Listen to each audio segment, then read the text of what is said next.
రష్యాకి లేదా భారత్కి ఎవరికి ఏ క్రెడిట్ రాకుండా ఉండడం కోసం ఆయన విశ్వ ప్రయత్నాలు చేస్తూ ఉంటాడు. వాళ్ళ మీద వీళ్ళ మీద రుద్దుతూ ఉంటాడు. నిన్న వార్తలు కూడా చూసాం. ఎవరైతే ఉక్రెయిన్ అధ్యక్షుడు ఈయన మాట్లాడుకొని వాళ్ళకి హితబోధ చేసి మీరు శాంతించండి, రష్యాకి నేనే చెప్పానని అనడం.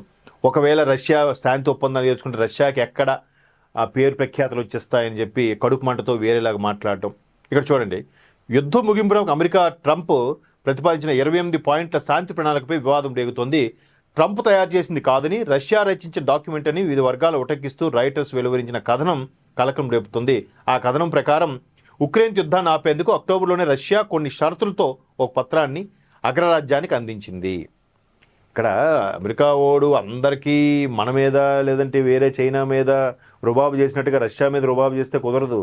అక్కడ రష్యాకు ఒప్పందం వీడి చెప్పలేకపోతున్నాడు, మాట్లాడలేకపోతున్నాడు. శాంతి ఒప్పందం బయటికి స్టేట్మెంట్ ఇస్తున్నాడు. కానీ సో మొత్తం మీద అవన్నీ పక్కన పెడితే ఈయన ఏదైతే ఒప్పందాల మీద ఉక్రెయిన్ సంతకాలు పెట్టించాలంటారో అది రష్యా రూపొందించిందే ఈయన ట్రంప్ తీసుకొచ్చాడనే ఒక వివాదం అయితే నడుస్తుంది.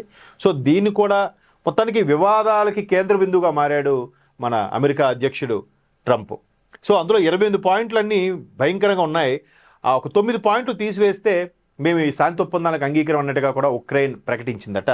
అయితే ఆ 9 అంశాలను తాజాగా తెలుస్తోంది. పూర్తిగా రష్యాకు అనుకూలంగా ఉందని అంతర్జాతీయంగా ముఖ్యంగా ఐరోపా దేశాల నుంచి తీవ్ర విమర్శలు రావడంతో ఈ మేరకు అమెరికా వెనక్కి తగ్గినట్టు సమాచారం. ఇక్కడ చూసారా, క్లియర్గా అర్థమవుతుంది ఏంటంటే అమెరికా బయటికి నేను రష్యాకు కూడా నేనే చెప్పాను ఒప్పందం చేశా అంటున్నా, కానీ రష్యా ఏదైతే పత్రాల్లో ఇచ్చిందో అదే అన్ని చెప్పి మధ్యవర్తిగా వెళ్ళాడట.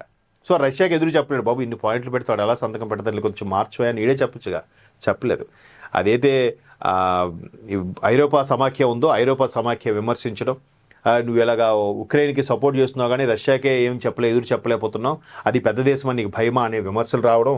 మొత్తానికి ఆ 9 అంశాలు ఏవో తొలగించే ప్రయత్నం చేస్తున్నారు. శాంతి ఒప్పందాలు శాంతి భద్రతలు అని అంటున్నారు, కానీ పూర్తి స్థాయిలో ఎక్కడా ఇంకా శాంతి ఒప్పందాలు జరగలేదనేది ఇక్కడ మనకు ప్రధానంగా తెలుస్తుంది.